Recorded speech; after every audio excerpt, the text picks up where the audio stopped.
नमो तस्स भगवतो अरहतो सम्मा सम्बुद्धस्स।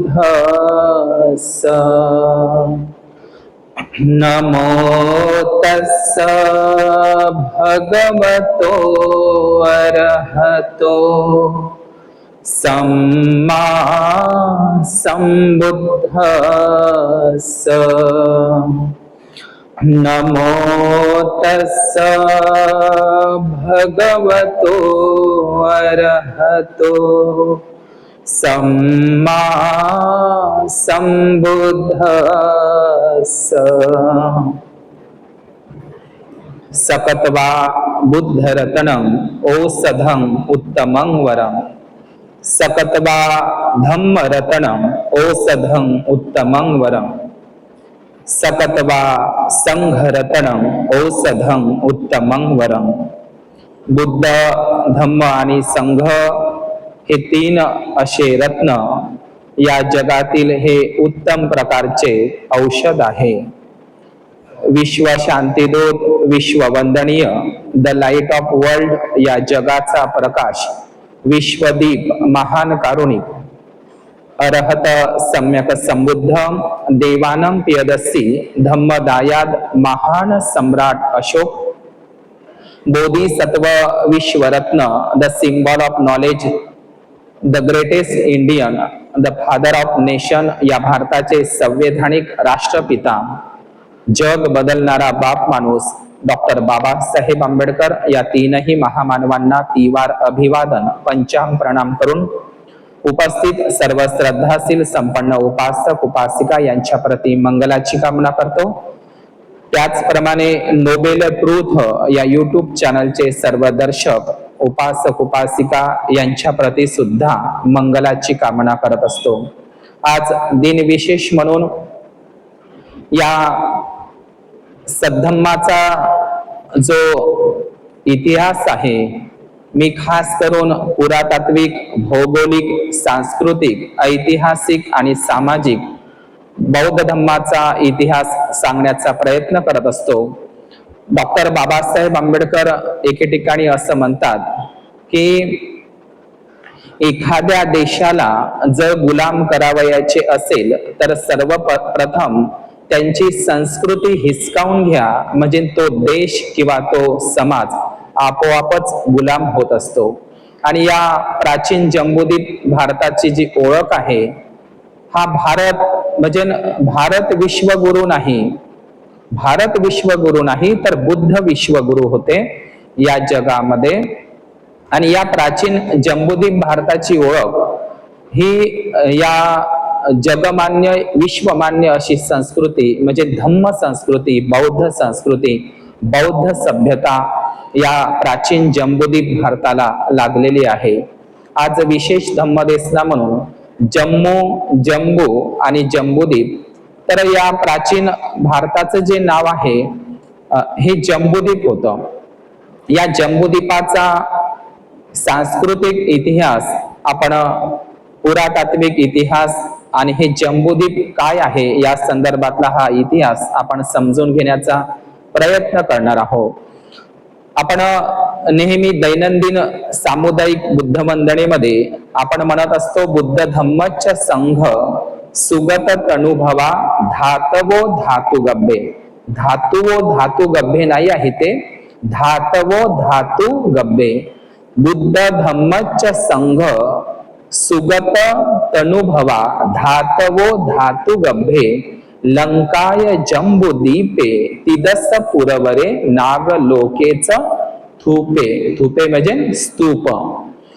म्हणजे या प्राचीन भारताचं जे आज आपण भारत भारत म्हणत असतो, वास्तविक पाहता भारत हा शब्द सुद्धा महान सम्राट अशोकाने जे 84,000 महास्तूप बांधले होते, तर त्या 84,000 महास्तूपापैकीच्या एक महास्तूपाचं नाव होतं भरहुत नावाचा स्तूप। हा भरहुत नावाचा स्तूप मध्य प्रदेशातील सतना जिल्ह्यामध्ये आहे। भरहुत, या भरहुत हा शब्द भारत या शब्दाचाच अपभ्रंश आहे, हे आपण लक्षात घेतलं पाहिजे. परंतु या प्राचीन, आज आपण ज्याला भारत म्हणत असतो, भारतवर्ष म्हणत असतो, तर या भारताचं प्राचीन नाव भारत नव्हतं.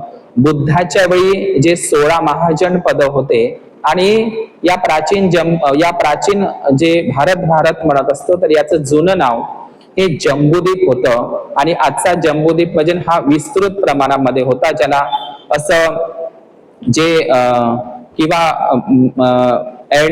एडविन एल्नॉड किंवा मग एडविन एल्नॉड यांनी जे ग्रंथ लिहिलाय लाईट ऑफ एशिया, तर लाईट ऑफ एशिया म्हणजे बुद्ध हे आशिया खंडाचा प्रकाश आहे. परंतु बाबासाहेबांनी त्यांना तोड दिलं की केवळ बुद्ध हे आशिया खंडाचेच प्रकाश नाही, तर बुद्ध हे लाईट ऑफ वर्ल्ड आहे, या जगाचा प्रकाश आहे, विश्वदीप आहे, असं बाबासाहेबांनी उत्तर दिलेलं होतं. तर या प्राचीन जम्बूद्वीप, या भारताला जे भारत जे नाव आपण म्हणत असतो, तर हे जम्बूद्वीपाचा इतिहास काय आहे आपण ते समजून घेणार आहोत.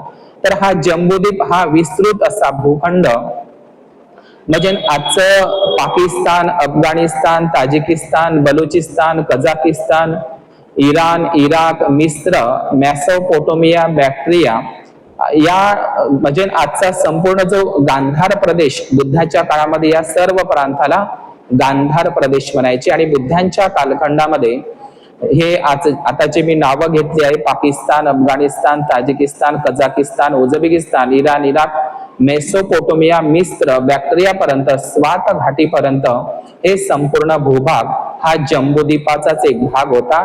जेवढ्या काही मुस्लिम बहुल राष्ट्रांची मी नावं घेतली आहे, तर बामियान नावाचा प्रांत आहे अफगाणिस्तान मध्ये. तर बामियान मध्ये जगातील सर्वात मोठ्या 3 बुद्धांच्या मूर्त्या तिथे महान सम्राट कनिष्क बौद्ध राजांनी निर्माण केल्या होत्या. त्या ओसामा बिन लादेननं पाडलेल्या आहे, हे आपण सगळ्या जगाने पाहिलेले, हे माहीतच आहे आपल्याला. तर पाकिस्तान, अफगाणिस्तान हे नावं त्यावेळी नव्हते. आजचा नेपाळ नावाचा देशही नव्हता, बांगलादेश म्हणजे आजचा नेपाळ, भूतान, तिबेट किंवा मग बांगलादेश हे देशच नव्हते त्या काळामध्ये. हा संपूर्ण भाग जम्बूद्वीपाचाच भाग म्हणून त्याची ओळख होती. म्हणून आपण कधी कधी म्हणत असतो आणि काही मनुवादी लोकही म्हणतात की बुद्ध हे म्हणजे परकीय आहे, त्यांचा जन्म नेपाळ देशामध्ये झाला, लुंबिनीमध्ये झाला, म्हणून ते भारतीय नाही, भारतीय वंशाचे नाही. तर अशा पद्धतीनं काही लोक क्लेम करत असतात. परंतु लुंबिनीला जर जाऊन बघितलं आपण, तिथे महान सम्राट अशोकाचा धम्मस्तंभ आहे, मायादेवी महाविहारामध्ये लुंबिनीला किंवा तिला रुक्मिणी देवी म्हणत असतात. तर हा नेपाळ नावाचा देश आणि भारत नावाचाही देश बुद्धाच्या वेळी, मौर्य अशोकाच्या वेळी अजिबात हे नाव नव्हतं. भारत या संपूर्ण भूभागाला जम्बूद्वीप या नावानेच ओळखल्या जात होतं आणि या जम्बूद्वीपाची ओळख अख्ख्या जगामध्ये होती. याच जम्बूद्वीपामध्ये प्राचीन काळामध्ये तक्षशिला, नालंदा, विक्रमशिला, अमरावती, मिथिला, मथुरा, औदंतपुरी, सोमपुरी, तेल्हाडा, मोगलमारी, तर अशा पद्धतीचे खूप सारे बुद्धिस्ट, मनसर, असे खूप सारे बौद्ध प्राचीन विद्यापीठाची नावं सांगता येईल. आणि या जगातील आज लोक कोलंबियामध्ये जातात, मिशिगन युनिव्हर्सिटीमध्ये जातात, लंडन स्कूल ऑफ मध्ये जातात, अनेक विदेशामध्ये ते परदेशी एज्युकेशन घ्यायला जात असतात. परंतु भारत जगाच्या पाठीवर मिशनरी धर्म म्हणून, हा बुद्धिस्ट सेमिनरी म्हणून, हा बुद्धिस्ट धम्म होता की जगाच्या पाठीवरचे लोक या नालंदा, तक्षशिला, विक्रमशिला, वल्लभी या बौद्ध विद्यापीठामध्ये शिकायला यायचे आणि तिकडे जाऊन सांगायचे की आम्ही जम्बूद्वीपातील नालंदा, तक्षशिला, वल्लभी या प्राचीन बौद्ध विद्यापीठातून बौद्ध धम्माचं अध्ययन करून आलेला आहो, हे गर्वानं जाऊन बाहेर देशात सांगायचे. आपल्याला माहितच आहे नेहमी की फाययान असेल, युआन शॉंग असेल, इत्सिंग असेल, हायचो कोरियन, जगभरातील लोक या प्राचीन जम्बूद्वीप भारतामध्ये शिक्षण ग्रहण करण्यासाठी यायचे, हे आपण लक्षात घेतले पाहिजे. आणि म्हणून या प्राचीन भारताचं नाव हे जम्बूद्वीप आहे. या जम्बूद्वीपाचा इतिहास म्हणून सांगत असताना आज हा इतिहास सांगण्याचा मी या ठिकाणी प्रयत्न करतो. आणि जम्बूद्वीप हे नाव आपल्याला बौद्ध साहित्यामध्ये आपल्याला वारंवार त्याचा उल्लेख सुद्धा दिसतो. हा जम्बूद्वीप शब्द कोणत्या शतकापर्यंत त्याचं अस्तित्व होतं हे सुद्धा आपण समजून घेण्याचा प्रयत्न करूया. आपण इंडिया किंवा इंडिया इज माय कंट्री असं आपण म्हणत असतो. तर इंडिया हे नाव ब्रिटिशांनी किंवा इंग्रजांनी दिलं असं आपण म्हणत असतो, पण ही साफ चुकीची गोष्ट आहे. इंडिया आपण जर पाहिलं की मौर्य संस्थापक जो राजा होता चंद्रगुप्त मौर्य यांच्या दरबारामध्ये मॅगस्थनीज नावाचा एक राज दरबारी राजदूत राहत होता. त्यांनी इंडिका नावाचा ग्रंथ लिहिलेला आहे. या इंडिका, इंडस, इंडिया असं ते नाव झालेलं आहे. इंडिका हा जो ग्रंथ आहे हा मॅगस्थनीजनं मौर्य काळामध्ये गुप्ताच्या कालखंडामध्येच लिहिलेला आहे. या इंडस, इंडिका आणि इंडिया असं ते झालेलं आहे. ब्रिटिशांनी असं अजिबात नाव दिलं नाही. आपल्याला माहित आहे बौद्ध सम्राट कनिष्क राजा होता. या बौद्ध सम्राट कनिष्कांनी पहिल्यांदा जगामध्ये बुद्धाची मूर्ती निर्माण करण्याचं श्रेय त्यांना जातं. तर त्यांनी मथुरा ही त्यांची एक राजधानी होती आणि गांधार देश म्हणजे आजचं पाकिस्तान, अफगाणिस्तान हा संपूर्ण मुस्लिम बहुल प्रांत त्यांच्या राज्यामध्ये होता. तर बौद्ध सम्राट कनिष्कानं बुद्ध मूर्ती कला केंद्र म्हणून मथुरा आणि गांधार मूर्ती कला केंद्र म्हणून गांधार प्रदेश, पाकिस्तान, अफगाणिस्तान हे निवडलेलं होतं. आणि म्हणून गांधार देशामध्ये ज्या बुद्ध मूर्त्या तयार व्हायच्या तर त्या इंडो ग्रीक शैलीमध्ये, म्हणजे इंडो म्हणजे काय, इंडो म्हणजे इंडिया आणि ग्रीक म्हणजे म्हणजे त्या इंडो ग्रीक शैलीमधले काही इंडियन कारागीर आणि काही ग्रीक कारागीर असे ते राहायचे, म्हणून त्याला इंडो ग्रीक शैलीलाच गांधार बुद्ध मूर्ती शैली असं आपण म्हणत असतो. आणि मथुरा शैली ही प्युअर भारतीय शैलीमधल्या आपण मूर्त्या पाहत असतो. तर अशा पद्धतीनं हा जो जम्बूद्वीप नावाचा जो हा भूभाग आहे हा अत्यंत त्याचा एक स्वर्णिम असा इतिहास आहे. तर या बोधिसत्व जम्बूद्वीप हे जे नाव आहे, तर जम्बूद्वीप हे नाव कशावरून पडलेलं आहे, तर म्हणजे सकाळी सकाळी जर उठलं तर आपल्याला नजरेसमोर जांभळाच्या झाडाने विस्तृत असलेला हा प्रदेश होता, संपूर्ण भूभाग होता. तर या जास्तीत जास्त जांभळांच्या झाडांची संख्या म्हणजे जांभूळ, जम्बू असं ते नाव पडलेलं आहे. जांभळांच्या झाडांची विस्तृत संख्या या भूभागावर असल्यामुळे याचं जम्बूद्वीप हे नाव पडलेलं आहे. आणि आपल्याला माहित आहे की बौद्ध धर्मामध्ये झाडांचं किती एक महत्व आहे. पिंपळ बोधी वृक्ष असेल, साल वृक्ष असेल, वड निग्रोध वृक्ष असेल, अशोक वृक्ष असेल किंवा आंबा असेल, बांबू असेल किंवा पलाश असेल, तर या संपूर्ण झाडांचं महत्व बौद्ध धर्मामध्ये आहे. यापूर्वी सुद्धा मी ते समजावून सांगितलं आहे. आपल्याला माहित आहे की बोधिसत्व सिद्धार्थ गौतम यांनी जे प्रथम ध्यान लावलेलं होतं, कपिलवस्तूच्या आपल्या स्वतःच्या शेतावर ते जायचे आणि बांधावर जांभळाच्या झाडाखाली बसून त्यांनी प्रथम ध्यान त्यांनी ते केलेलं होतं. हे आपण बुद्धायनिक धम्मामध्ये सुद्धा ऐकत असतो. ज्यावेळी देवदत्त नावाचा तो त्यांचा भाऊ जेव्हा राजहंस पक्षाला उडत्या राजहंस पक्षाला बाण मारतो आणि तो जखमी झालेला राजहंस पक्षी, तर त्यावेळी बोधिसत्व सिद्धार्थ गौतम जांभळाच्या झाडाखाली ध्यान करत असतात आणि ते जखमी झालेला राजहंस पक्षी त्यांच्या समोरच येऊन फडफड करताना त्याला दिसतात. आणि मग त्यांची ते ध्यान करत असतात, त्यांचं लक्ष जातं आणि मग ती घटना सगळ्यांना माहित आहे. तर बोधिसत्व सिद्धार्थ गौतमाने जी प्रथम ध्यान लावलं होतं बुद्ध होण्याच्या अगोदर, तर ते सुद्धा जांभळाच्या झाडामध्ये. म्हणून जांभळाला एकेरी भाषेमध्ये जम्बू म्हणत असतात आणि आपण मराठीमध्ये जांभूळ म्हणत असतो आणि हिंदीमध्ये त्याला जामुन असं म्हणत असतात. तर अशा प्रकारे जांभळाच्या झाडाचं महत्व सांगत असताना बोधिसत्व सिद्धार्थ गौतमाने आपल्या ध्यानाची अवस्था जांभळाच्या झाडाखाली लावलेली होती.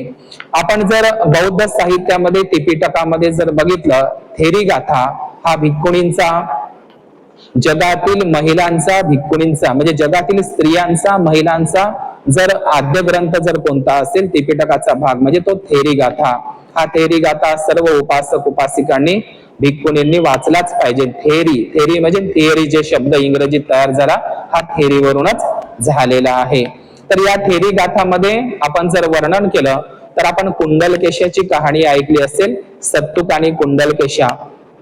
तर त्यांची कुंडलकेशा म्हणजे जिचे कुंडलासारखे केस राहते, तर ही कुंडलकेशा आपल्याला ती सगळी कहाणी माहित आहे की सत्तुक नावाच्या एका चोरावर तिचं प्रेम होत असतं आणि नंतर तिच्या वडिलांना ती अट्टहास करत असते कुंडलकेशा, आणि त्यांच्यासोबत त्या चोराची फाशी वाचवल्या जाते राजापासून, आणि नंतर त्याच्यासोबत विवाह लावून दिला जात असतो. आणि तो सत्तुक तिला उंच पहाडावर घेऊन जातो कुंडलकेशाला, आणि ते सोने चोरण्यासाठी तिला जीवे मारण्याचा प्रयत्न करत असतो. तो कुंडलकेशा त्या ठिकाणी युक्तायुक्तीनं आपला जीव वाचत असते, आणि त्या सत्तुक त्या ठिकाणी मग त्याला ती धक्का देत असते, आणि त्याचा मग त्याचा मृत्यू होत असतो. ही कहाणी आपण कुंडलकेशी किंवा तिला भद्रा कुंडलकेशा, जी नंतर ही भद्रा कुंडलकेशा तामिळनाडूमध्ये नागगुत्तरण नावाचे एक महाकवी होऊन गेले. त्यांनी कुंडलकेशी हे एक महाकाव्य लिहिलेलं आहे तामिळनाडूमध्ये, ते आपण वाचावं. त्याच्यामध्ये आपल्याला विस्तृत आणखी छान पद्धतीने त्याची मांडणी केलेली आहे.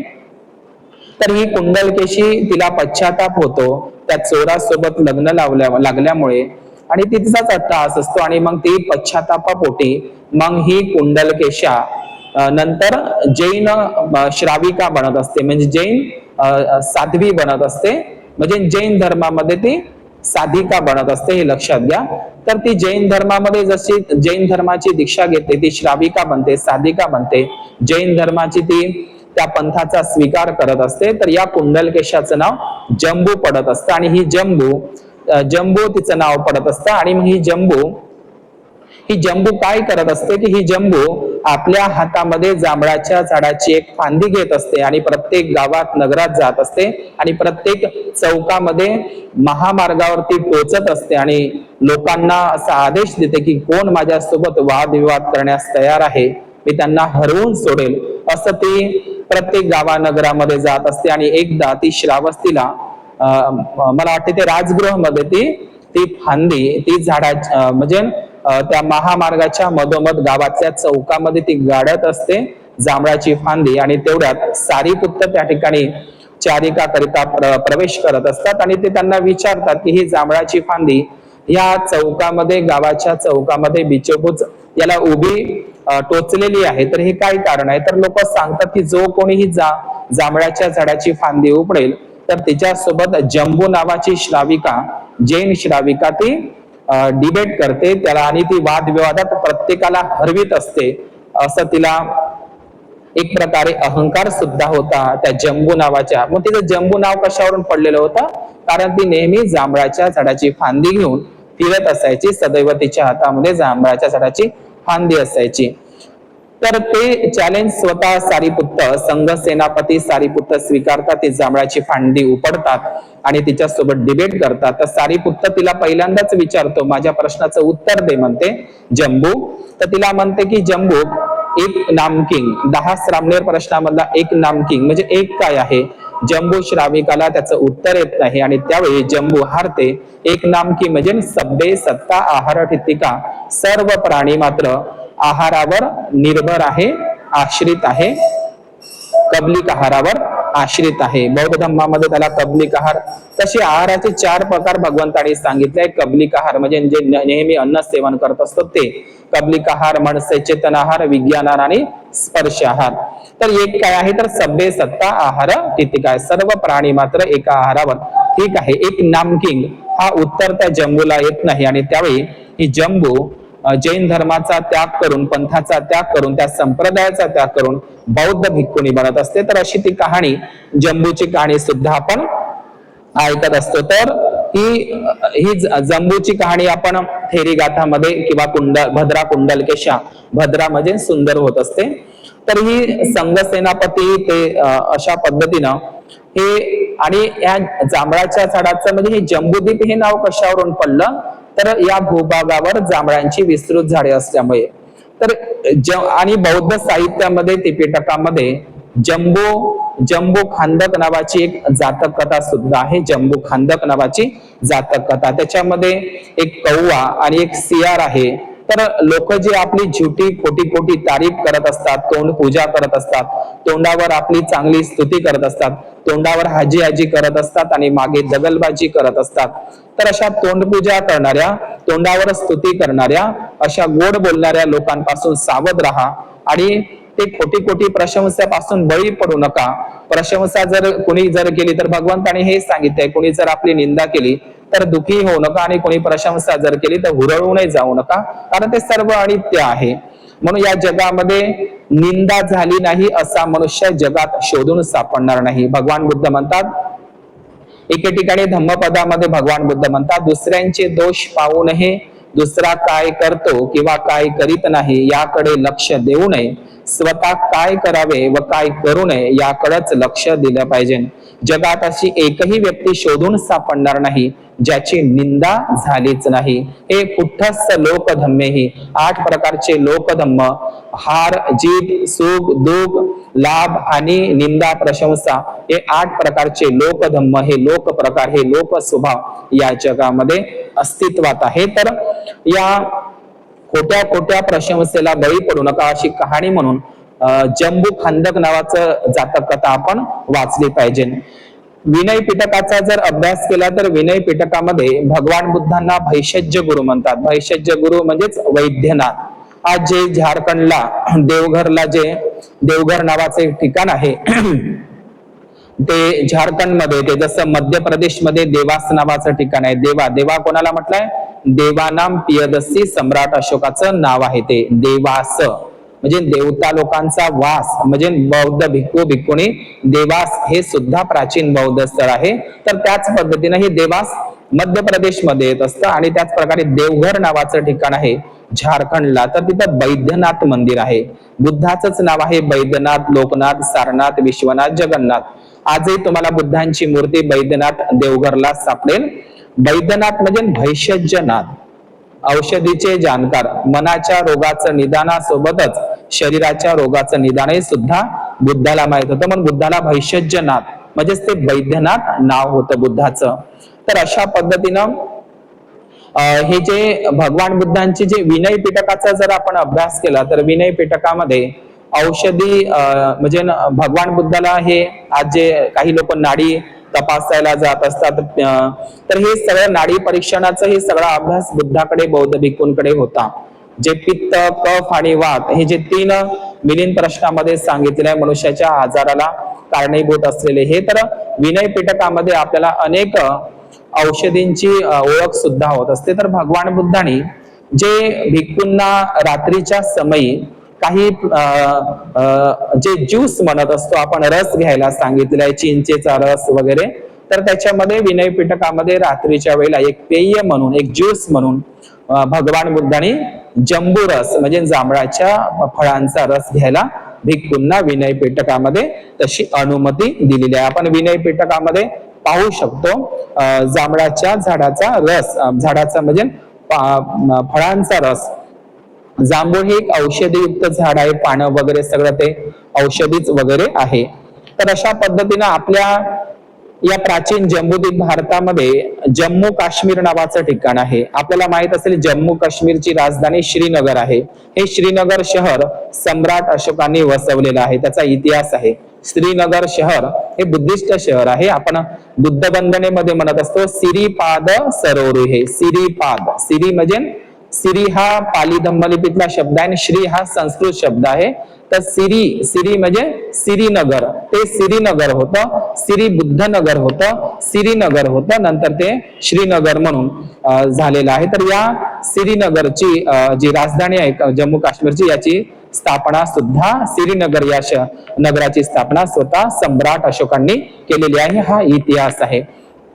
तर या जम्मू काश्मीरला जम्मू हा शब्द आपल्याला येतो. जम्मू म्हणजेच काय, तर जे जम्बूद्वीप म्हणत असतो आणि जम्बूद्वीपातला जो जम्बू शब्द आहे, तर या जम्बूचाच तो अपभ्रंश झालेला शब्द जम्मू आहे. जम्मू काश्मीर म्हणतो ना आपण, तर हे जम्बूद्वीपाचाच एक अपभ्रंश आहे. आणि ते सम्राट कनिष्काची तिथे राजधानी होती काश्मीरला, आणि 4थी धम्मसंगीती सुद्धा काश्मीरला बौद्ध सम्राट कनिष्काने भरवलेली होती. तर त्या ठिकाणी जो कर्कोटक नागराजा होऊन गेलेला आहे. बौद्ध सम्राट ललितादित्य. बौद्ध सम्राट ललितादित्य हे नाव खूप तुम्ही कमी लोकांनी ऐकलं असेल. यांनी काश्मीरमध्ये खूप मोठ्या प्रमाणात बौद्ध धर्माचा प्रचार केला होता. कर्कोटक नागराजा बौद्ध सम्राट ललितादित्य आणि त्यांचा जे विनयादित्य होते त्यांचा जो मुलगा होता, तर त्याचा खूप इतिहास आहे. काश्मीरमध्ये त्यांचं खूप मोठं योगदान आहे बौद्ध धर्म प्रचार प्रसारामध्ये. तर असं म्हणतात की या काश्मीर परिसरामध्ये जम्बूलोचन नावाचा एक राजा राहत होता, त्याच्यामुळे नाव पडलेलं आहे. तर ही पौराणिक काल्पनिक कथा आहे. जम्बू शब्दावरूनच ते जम्मू नाव पडलेलं आहे. आणि आजही काश्मीरला जर गेलं तर आजही तिथे जम्बूपूर म्हणजे काश्मीरला काही काही छोटी गावं आहे, जम्बूपूर, जम्बूपुरा आणि जम्बू नगर असे आजही छोटे छोटे गावं काश्मीरला त्याचा उल्लेख आपल्याला दिसतो.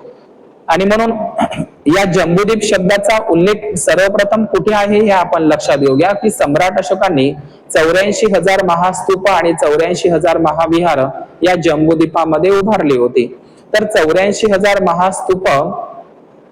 महास्तूपांपैकी आणि 84,000 शिलालेखही सुद्धा, धम्म शिलालेख म्हणलं पाहिजे, तर हे 84,000 धम्म शिलालेख पैकीचा एक धम्म शिलालेख बिहारमध्ये सासाराम या ठिकाणी मिळाला. आता सासाराम म्हणजे काय? संघाराम या शब्दाचाच अपभ्रंश आहे सासाराम. सासाराम म्हणजे सहस्त्राराम, सहस्त्र म्हणजे 100 संघाराम ज्या ठिकाणी होते, तर त्या सासारामला जे सध्या बिहार राज्यामध्ये आहे, तर तिथं सम्राट अशोकाचा म्हणजे सम्राट अशोकाने जे 84,000 शिलालेख कोरलेले होते ते काही नष्ट झाले पण काही सापडलेले आहे. तर त्याच्यामध्ये सुद्धा सम्राट अशोकांनी या प्राचीन या भूभागाला जम्बूद्वीप असाच त्यांनी आपल्या 84,000 शिलालेख नष्ट झाल्यामुळे ते आपल्याला दिसत नाही, परंतु काही धम्म शिलालेख शिल्लक असल्यामुळे सम्राट अशोकांच्या धम्म शिलालेखांवर सुद्धा, अभिलेखांवर सुद्धा जम्बूद्वीप हा शब्द सम्राट अशोकांनी कोरलेला आहे. आणि लक्षात घ्या हे जे शब्द कोरलेला आहे, तर आपण सम्राट अशोकाचा महत्वपूर्ण जो धम्म शिलालेख आहे, अभिलेख आहे, तो बिहारमध्ये सासाराम या ठिकाणी प्राप्त झालेला आहे. तर या सासारामच्या सम्राट अशोकाच्या धम्म शिलालेख अभिलेखामध्ये जम्बूद्वीप हा शब्द कोरलेला आहे. म्हणजे सर्वप्रथम सम्राट अशोकाच्या सासाराम बिहारच्या त्या शिलालेखांमध्ये जम्बूद्वीपाचा उल्लेख सम्राट अशोकांनी कोरलेला आहे. आणि दुसरं, या जम्बूद्वीप भारतामध्ये सम्राट अशोकाचे सर्वात जास्त शिलालेख, अभिलेख, धम्म शिलालेख जर कुठे प्राप्त झाले असेल तर ते कर्नाटक राज्यामध्ये. कर्नाटकला प्राचीन काळामध्ये सम्राट अशोकांनी वनवासी नावाचं हे ठिकाण होतं किंवा सन्नती नावाचं, सम्राट अशोकाची ती प्रांतिक राजधानी होती कर्नाटकमध्ये सन्नती. सन्नती हे भीमा नदीच्या काठावर आहे, अत्यंत महत्वाचं स्थळ आहे सन्नती. तर हे सन्नती आणि वनवाशी असे दोन ठिकाणं त्यावेळी कर्नाटकमध्ये त्यांच्या त्या प्रांतिक राजधान्या होत्या अशोकाच्या. तर सम्राट अशोकाचे सर्वात जास्त भारतामध्ये संपूर्ण म्हणजे सम्राट अशोकाचे अफगाणिस्तान, पाकिस्तान, नेपाळमध्ये सुद्धा म्हणजे पूर्ण जम्बूद्वीपामध्ये सम्राट अशोकाचे शिलालेख 4 भाषेमध्ये प्राप्त झालेले आहे. ग्रीक, अरेमाइक, धम्म लिपीमध्ये म्हणजे आणि पाली प्राकृत ह्या सगळ्या भाषेमध्ये प्राप्त झालेले आहे. तर जम्बूद्वीप या शब्दाचा दुसरा उल्लेख जे कर्नाटक प्रदेशामध्ये मास्की नावाचं ठिकाण आहे, मास्की, या मास्कीला सुद्धा मास्की कर्नाटकच्या अभिलेख शिलालेखामध्ये सम्राट अशोकांनी जम्बूद्वीप या शब्दाचा उल्लेख केलेला आहे. म्हणजे सम्राट अशोकाचा सासाराम धम्म शिलालेख आणि मास्की धम्म शिलालेख या ठिकाणी या दोन शिलालेखांमध्ये जम्बूद्वीप हा शब्दाचा पाली धम्म लिपीमध्ये उल्लेख केलेला आहे. आणि तिसरं, मध्य प्रदेशामध्ये रूपनाथ, तर हे मध्य प्रदेशामध्ये रूपनाथ नावाचं एक प्राचीन बौद्ध स्थळ आहे, रूपनाथ मध्य प्रदेशमध्ये. तर या रूपनाथला सुद्धा महान सम्राट अशोकाचा शिलालेख आहे. तर या महान सम्राट अशोकाच्या शिलालेखांमध्ये जम्बूद्वीप या शब्दाचा उल्लेख केलेला आहे. म्हणजे लक्षात घ्या, सम्राट अशोकाच्या त्या म्हणजे सासारामच्या आणि मास्कीच्या आणि रूपनाथ अशा 3 शिलालेखांमध्ये अशोकांच्या जम्बूद्वीप हा शब्द उत्कर्णित केलेला आहे. आणि मी त्याचे ऐतिहासिक पुरातात्विक दाखले म्हणून सांगत आहोत जम्बूद्वीप हा शब्द किती प्राचीन आहे आणि कुठपर्यंत जम्बूद्वीप शब्द हा प्रचलित होता आणि आता कसं भारत नाव पडलेलं आहे ते मी सांगण्याचा प्रयत्न करत आहोत. डॉक्टर बाबासाहेब आंबेडकर म्हणतात की महाराष्ट्र एकेकाळी 100% बुद्धिस्ट होता आणि त्याची साक्ष म्हणजे महाराष्ट्रात सर्वात जास्त बुद्धाच्या बौद्ध लेण्या आहे. आणि आपल्याला माहित आहे या महाराष्ट्रामध्ये नाणेघाट, बोरघाट, थलघाट, कसारा घाट, कल्याण, सोपारा तर इथपर्यंत चोल बंदर पर्यंत या महाराष्ट्रामध्ये हा संपूर्ण भाग, महाराष्ट्राचा कोकण गोव्याचा भाग बुद्धांच्या कालखंडामध्ये सुनापरांत भाग म्हणून ओळखला जात होता.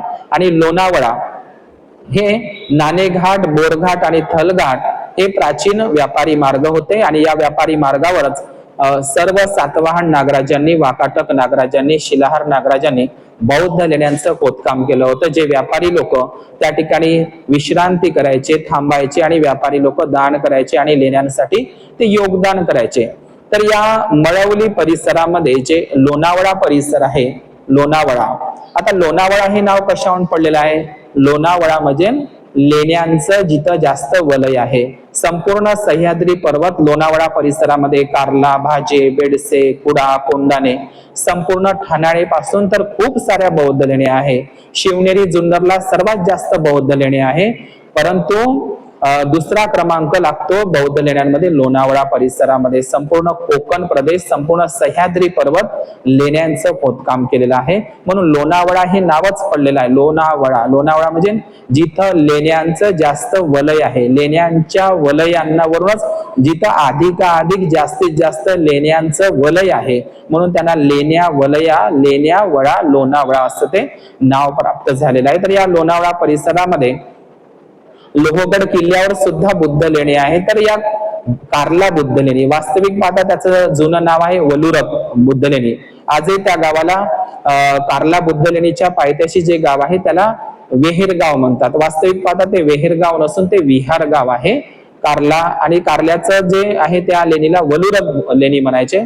कार्ला लेणी ते कोलीय वंशाची एकवीरा महामायाचा आहे. एकवीरा म्हणजे एका वीराला म्हणजे बोधिसत्व सिद्धार्थ गौतमाला कोलीय लोकांचीच ती कुळदेवी आहे. आजही लक्षात घ्या, कोलीय लोकांचीच ती कुलदेवी आहे, तिची लोक पूजा करतात महामाया देवीची. आणि तसे पाहिलं तर या महाराष्ट्रामध्ये सर्वात जास्त कोलीय लोक आहे, कोळी लोक आहे. आणि हे कोलीय लोक प्राचीन काळातील बुद्धिस्ट लोक होते आणि कोलीय लोकांचीच ती एकवीरा देवी आहे. म्हणून म्हणतात एकवीरा आहे तू डोंगरावरी, नजर आहे तुझी कोलियावरी. तर ही कोल्हापूरची ही महामाया होती, जे कोल्हापूरची महालक्ष्मी म्हणतात. तर हे कोल्हापूर होतं आणि ते कोल्हापूरची महामाया होती, पण तर लोकांनी कोल्हापूरची महालक्ष्मी बनवलेली आहे. तर तशाच पद्धतीने ही कार्ल्याची बुद्धलेणी, हा जम्बूद्वीप शब्द महाराष्ट्रामध्ये जेवढ्या काही बौद्ध लेण्या आहे या सर्व बौद्ध लेण्यांपैकी एकमेव बौद्ध लेणी आहे कार्ला बुद्ध लेणी. अजंठा वेरूळ जगप्रसिद्ध बौद्ध लेण्यांपैकी सगळ्यात मोठं चैत्यालय, चैत्यगृह म्हणजे अजंठा वेरूळ लेण्यांहूनही सगळ्यात मोठं चैत्यालय, चैत्यगृह जर कुठलं असेल जगप्रसिद्ध ते म्हणजे कार्ला बुद्ध लेणीचं. आणि हे कार्ला बुद्ध लेणीचं चैत्यालय, चैत्यगृहामध्ये म्हणजे या संपूर्ण महाराष्ट्रामध्ये, या संपूर्ण महाराष्ट्रातील सर्व बौद्ध लेण्यांमध्ये एकमेव बुद्ध लेणी आहे कार्ला जगप्रसिद्ध बुद्ध लेणी, की त्या कार्ला बुद्ध लेणीमध्ये जम्बूद्वीप या शब्दाचा उल्लेख पाली धम्मलिपीमध्ये केलेला आहे. म्हणजे जम्बूद्वीप हा शब्द तुम्हाला केवळ आणि केवळ महाराष्ट्रातील कार्ला बुद्ध लेणीमध्येच पाहायला मिळेल. तर त्याच्यामध्ये जो शिलालेख आहे तुम्ही जसाच्या तसा वाचण्याचा प्रयत्न करतो. तर ही कार्ला बुद्ध लेणी जगप्रसिद्ध, बघा काय लिहिलं आहे त्याचे, वैजयंतिनो सेठीना भूतपालेना सेला घरम परिनिथ पितमं जम्बूद्वीपमी उत्तमं. म्हणजे लक्षात घ्या, याचा अर्थ पुन्हा सांगतो, वैजयंतिनो सेठीना भूतपालेना सेला घरम परिनिथ पितम जम्बूद्वीपम मी उत्तमं. म्हणजे वैजयंतीचा सेठ भूतपाल नावाच्या उपासकाने या जम्बूद्वीपामध्ये सर्वोत्तम असलेल्या या सेलाघराचं, सेलाघर म्हणजे शिलाघर, शिलाघर म्हणजे दगडांचं घर, म्हणजे ते चैत्यालय स्तूप आहे ते सगळ्यात मोठं जे कार्ल्याचं पाहत असतो. तर वैजयंती कोणाला म्हणतात? तर वैजयंती म्हणजे कर्नाटक मध्ये आजही वनवाशी नावाचं ठिकाण आहे, वनवाशी. तर कर्नाटक मध्ये वनवाशी नावाचं ठिकाण प्राचीन काळामध्ये ते वनवाशी होतं आणि तेव्हा ते वैजयंती हे जुनं नाव होतं. वैजयंती आणि वनवासी हे दोनही नावानं ते कर्नाटक मध्ये आज आहे. तर म्हणजे वैजयंतीचा म्हणजे कर्नाटकच्या वैजयंतीचा, बघा वैजयंती नाव जे आपण सिनेमामध्ये वैजयंती माला ऐकत असतो, वैजयंती हे सुद्धा प्राचीन म्हणजे बौद्ध धर्माशी बौद्ध संस्कृतीशी जोडलेलं नाव आहे. तर हे वैजयंती म्हणजे आजचं कर्नाटक मधलं वनवासी या ठिकाणचा भूतपाल नावाच्या सेटनं या कारल्याचं हे जम्बूद्वीपामध्ये सर्वोत्तम, जम्बूद्वीपामध्ये तोड नाही असं अद्वितीय आश्चर्य म्हणजे कारल्याचं हे चैत्यालय त्यांनी बांधून दिलेलं आहे, त्याचं खोदकाम केलेलं आहे असा उल्लेख केला आहे. म्हणजे महाराष्ट्रातील कोणत्याच बुद्धलेणीमध्ये तुम्हाला जम्बूद्वीप हा शब्द सापडणार नाही. जम्बूद्वीप शब्दाचा फक्त उल्लेख कारला जगप्रसिद्ध बुद्धलेणीमध्ये आपल्याला पाहायला मिळेल. तर हे वनवासी शहरच नाव होतं वैजयंती आणि कर्नाटकच्या त्या भूतपाल नावाच्या श्रेष्ठीनं ते बांधून दिलेलं होतं, खोदकाम केलेलं होतं. आणि वनवासी तसं हे वैजयंती प्राचीन काळातील कर्नाटक मधलं प्राचीन बौद्ध स्थळ होतं. चुटू बौद्ध राजवंश आणि कदंब बौद्ध राजवंशाचे त्या ठिकाणी शासन सुद्धा होतं. वनवासी म्हणजेच वैजयंती हे प्राचीन बौद्ध स्थळ होतं. म्हणून सम्राट अशोकाच्या काळामध्ये म्हणजे सम्राट अशोकाच्या काळामध्ये या भूभागाला जम्बूद्वीप या नावानंच ओळखल्या जात होतं. आणि श्रीलंकेमध्ये जे महावंश, दीपवंश, महाबोधी वंश हे जे 3 ग्रंथ श्रीलंकेमध्ये 6व्या शतकामध्ये लिहिण्यात आले.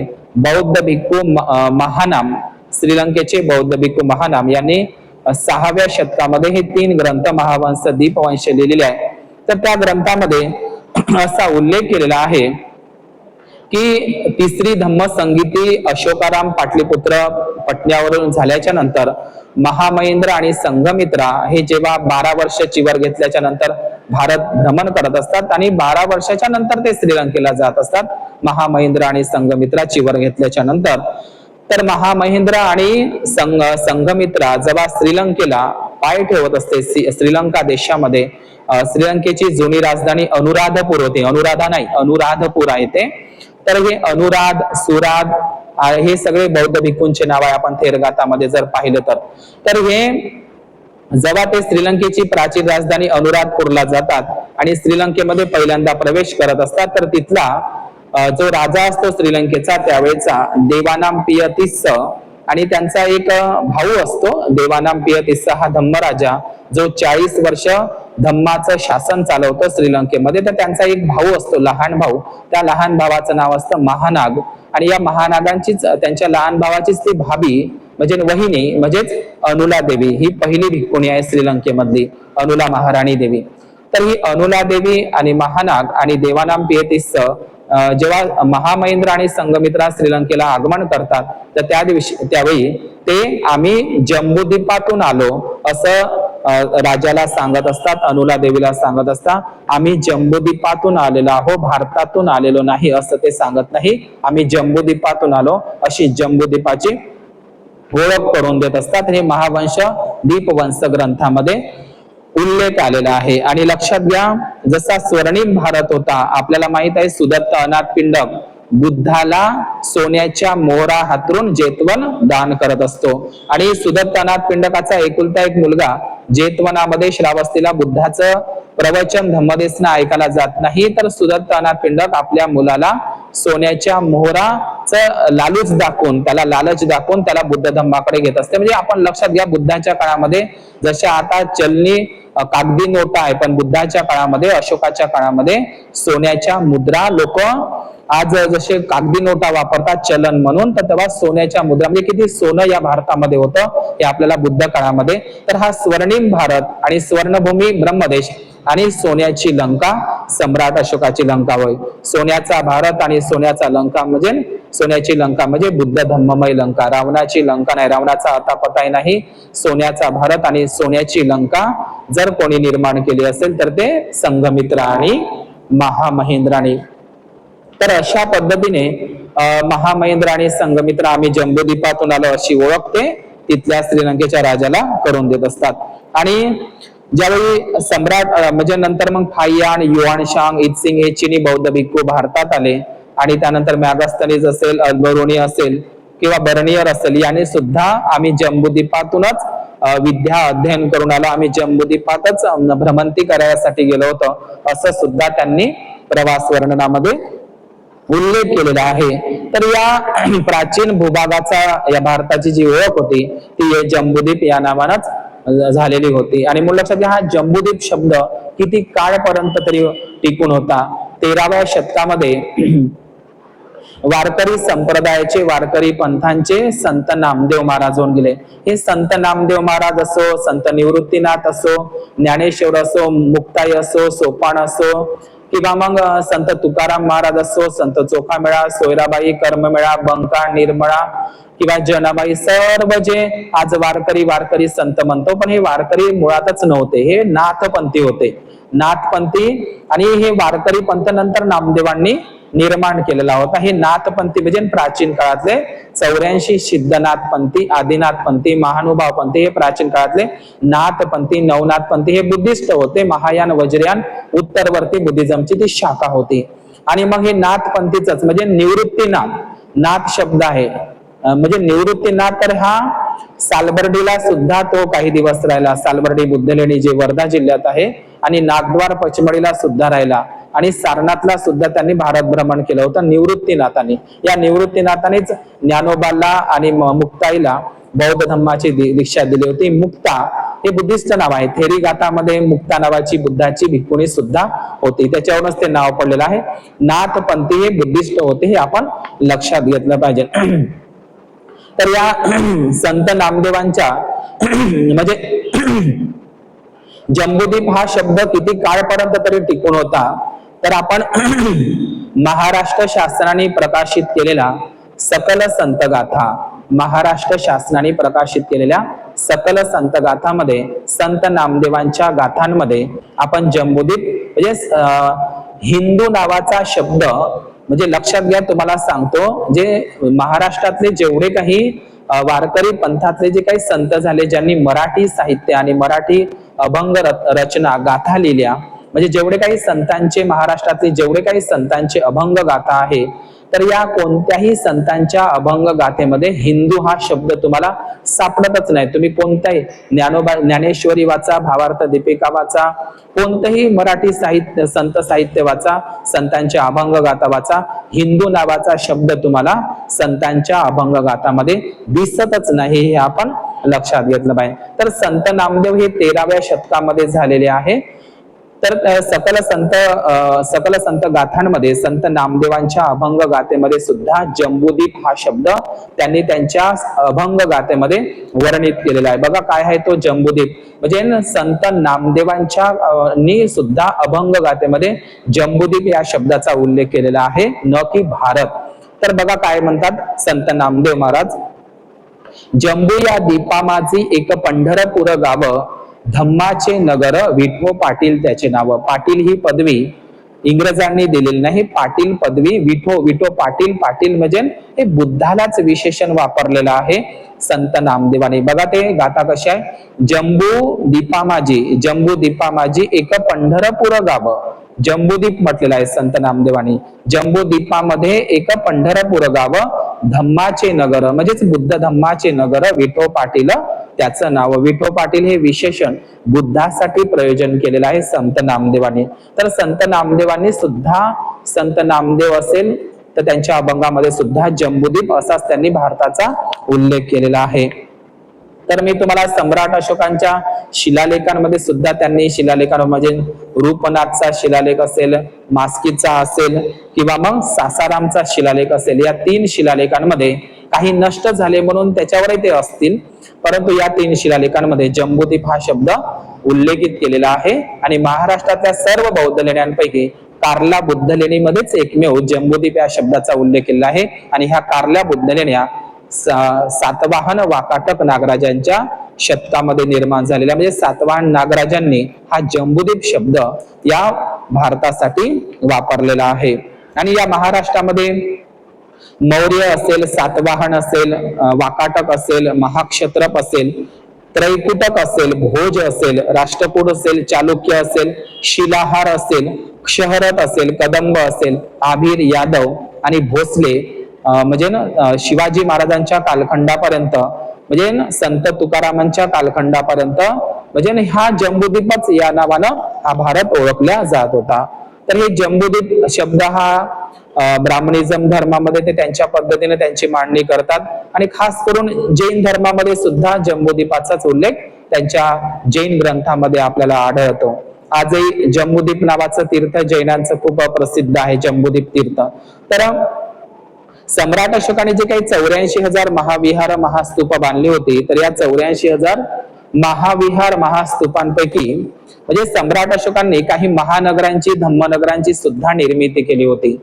आपल्याला माहित आहे मुंबई या नगराची, महानगराची निर्मिती सम्राट अशोकांनीच केलेली आहे.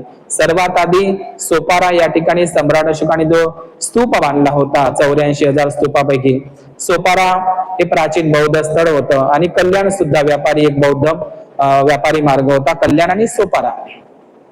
तर या सोपाऱ्याला म्हणजे मुंबई नगर स्वतः सम्राट अशोकांनी बांधलं. जिथं जिथं स्तूप 84,000 उभारले ते नगर म्हणून जम्बूद्वीपात प्रसिद्ध आले. म्हणजे दिल्लीचं नाव हे मुघल काळातील आहे, पण त्रिपिटकामध्ये जर आपण पाहिलं त्रिपिटकामध्ये तर दिल्लीचं जुनं नाव आहे इंदपट्ट, ज्याला इंद्रप्रस्थ म्हणतात, पण ते इंदपट्ट आहे पालीमध्ये. तर दिल्लीला सुद्धा जो पुराणा किल्ला लागला, तिथं बुद्धांच्या मौर्य काळातल्या विटा आणि बुद्धाची आई महामाया देवीचं शिल्प सुद्धा दिल्लीला अलीकडेच 2-4 वर्षाच्या आधी आपण ती घटना ऐकली असेल, पुराणा किल्ला दिल्लीमध्ये. तर दिल्लीला सुद्धा मेरठचा आणि टोपरा आणि लोह असे 3 सम्राट अशोकाचे स्तंभ आहे. दिल्लीचं जुनं नाव होतं इंदपट्ट, इंद्रप्रस्थ. आणि या दिल्ली असेल, मुंबई असेल, या शहराची, महानगराची निर्मिती, त्याची पायाभरणी स्वतः सम्राट अशोकांनीच केलेली होती. जे महाभारतातलं कुरुक्षेत्र म्हणतात, कुरुक्षेत्र वास्तविक ते पाहता कुरु देश होता, कुरु प्रदेश होता आणि तिथे कम्मास धम्म या ठिकाणी भगवान बुद्धांनी महासत्ती पठणाचा उपदेश केला होता. कम्मास धम्म नगरीचंच नाव आहे कुरुक्षेत्र, जे महाभारतामध्ये काल्पनिक दाखवलेलं आहे. ते कम्मास धम्मच म्हणजेच आजचं महाभारतातील काल्पनिक कुरुक्षेत्र आहे. ते कम्मास धम्म नगरी होती बुद्धांच्या कालखंडामध्ये. आणि दुसरी गोष्ट, हस्तिनापूर हे जे नाव येते महाभारतामध्ये, हस्तिनापूर, हे हस्तिनापूर नाही, हा हस्तिनापूर शब्द सुद्धा त्रिपिटकामध्ये सापडतो. हे हस्तिनापूर नसून हातिनापूर होतं प्राचीन काळामध्ये आणि ते बुद्धिस्ट स्थळ होतं. आणि तुम्हाला या आधीच सांगितलं की श्रीनगर हे जे काश्मीर मधला, या श्रीनगर महानगराची निर्मिती सुद्धा सम्राट अशोकांनीच केलेली आहे.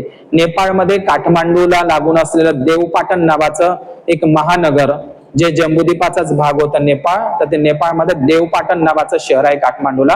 तर देवपाटण म्हणजे काय, सम्राट अशोकांनी आपली एक मुलगी धम्म प्रचारासाठी चारुमतीला नेपाळ देशामध्ये, त्यावेळी जम्बूद्वीपाचाच भाग, तिथे पाठवलेलं होतं नेपाळ त्या ठिकाणी.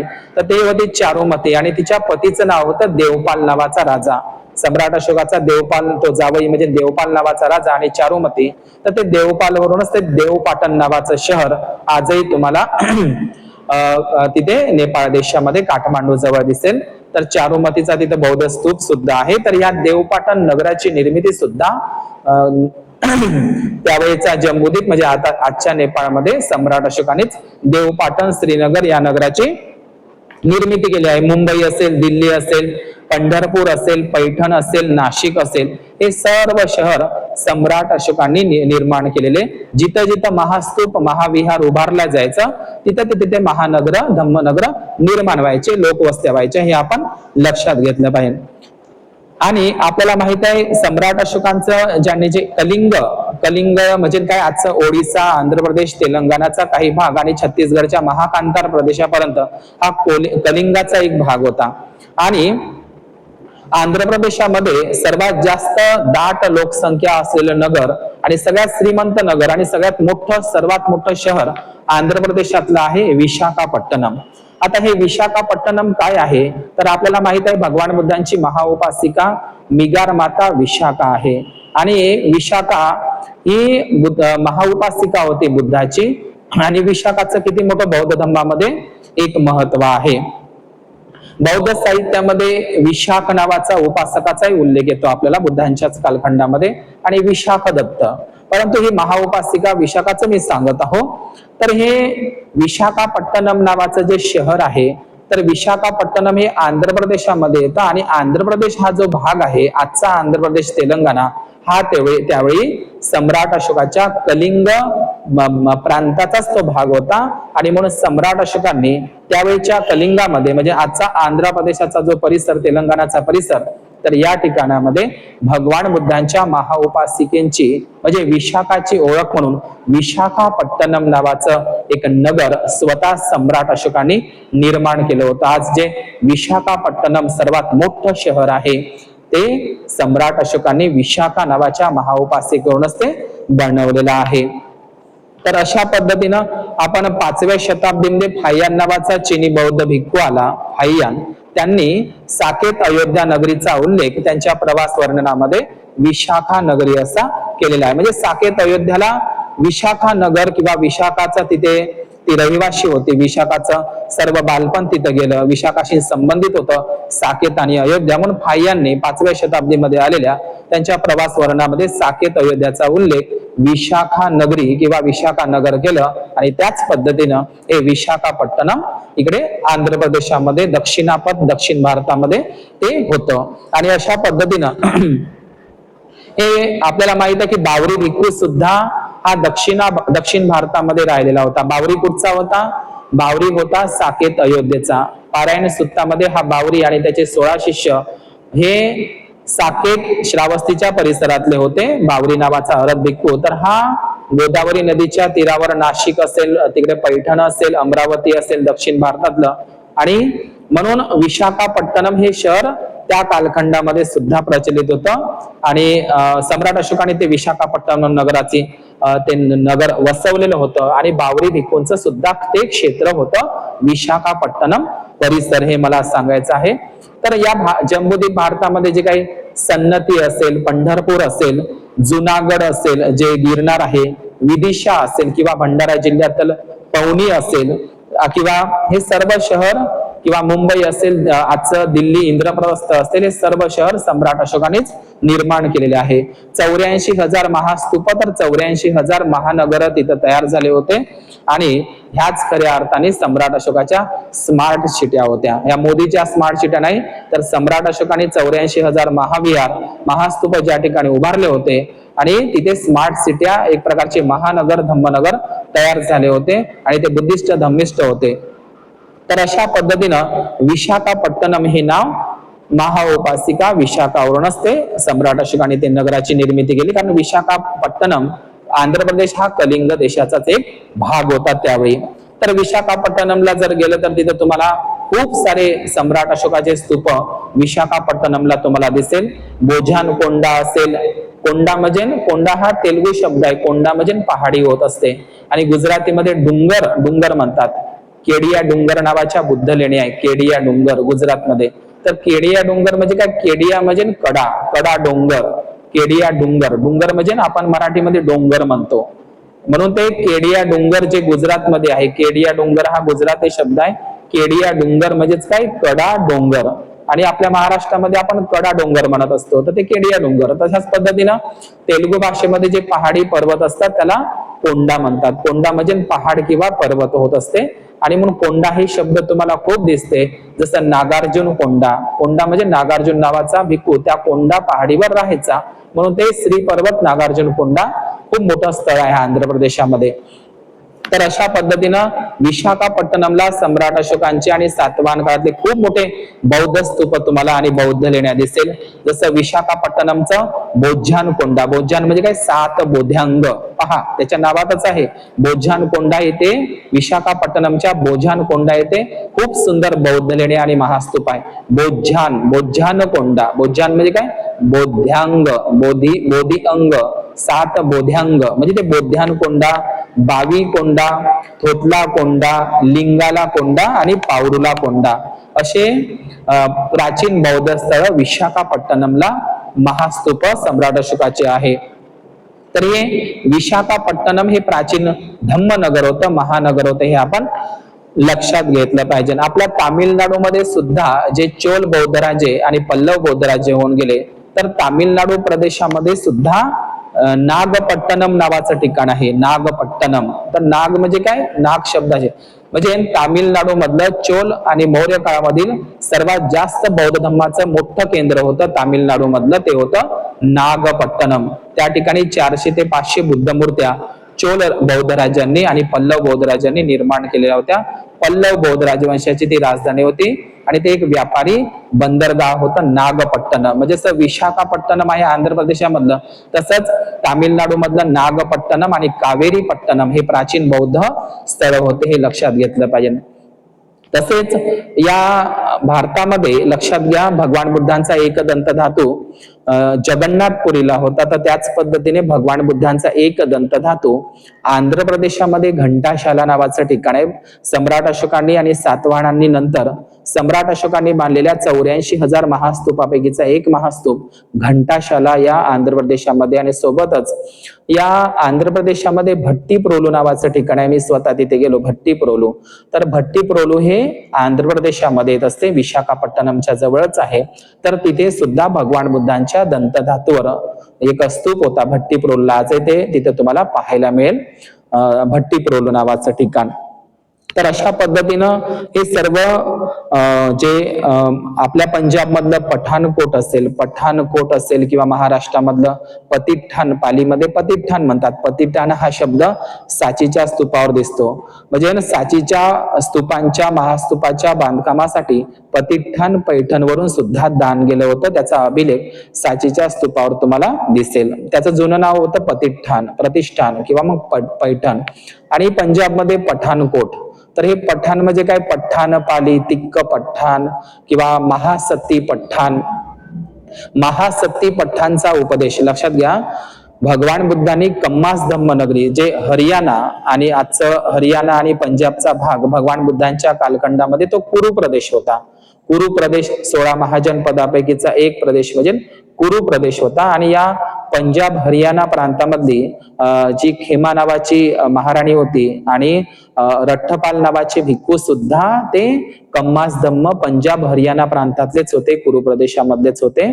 तर लक्षात घ्या, भगवान बुद्धांनी हरियाणा मधलं जे कुरुक्षेत्र म्हणून ओळखलं जातं, तर ते जिथे भगवान बुद्धांनी महासत्ती पठाणाचा उपदेश केला कम्मास धम्म नगरीला, म्हणजे आजच्या कुरु प्रदेश पंजाब हरियाणाचा तो प्रदेश होता. तर अशा ठिकाणी जे महासती पठाणचा उपदेशच भगवान बुद्धांनी कम्मास धम्म हरियाणा पंजाब परिसरामध्ये केलेला होता. म्हणून ते महासती पठाणवरूनच ते पठाणकोट हे पडलेलं आहे आणि पंजाब मध्ये आहे ते. तर हे पठाणकोट म्हणजे महासती पठाण किंवा पतिठाण, पठाण, तिक्क पठाण, हे महासती पठाणाचा उपदेश भगवान बुद्धांनी कम्मास धम्म पंजाब हरियाणा परिसरामध्ये दिला होता. म्हणून त्याच्यावरच ते पठाणकोट हे नाव पडलंय. पठाण म्हणजे ते बाहेर देशातून आलेले पठाण नाही, तर ते महासती पठाण म्हणतो किंवा मग तिक्क पठाण म्हणतो. तर हे पठाणकोट, आणि पठाणकोटला सुद्धा बौद्ध लेणे आहे. मुक्तेश्वर डुंग म्हणून ठिकाण आहे, डुंग.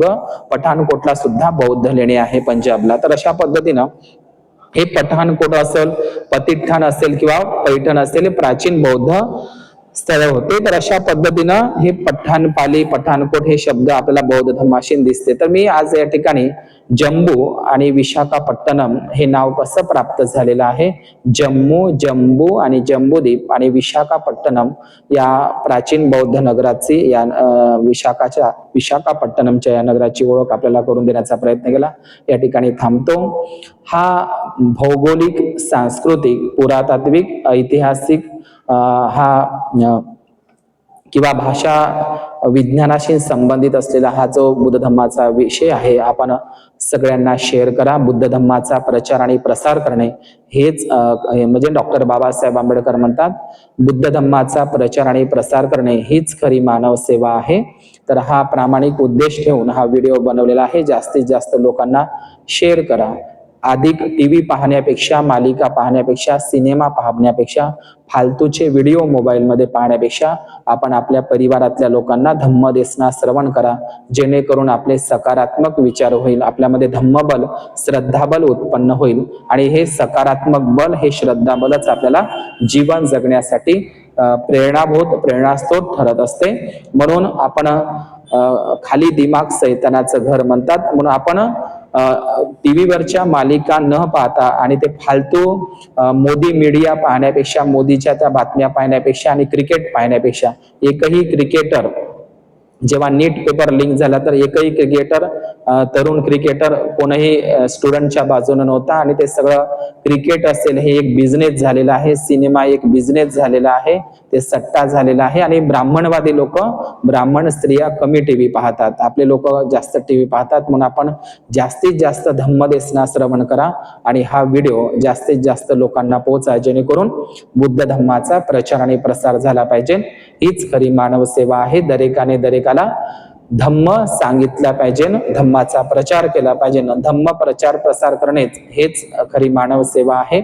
या उद्देशानं हा व्हिडिओ आपण सर्वांना शेअर करा, आपल्या नातेवाईकांना, आणि हा इतिहास सगळ्यांपर्यंत पोहोचवा. हाच प्रामाणिक उद्देश.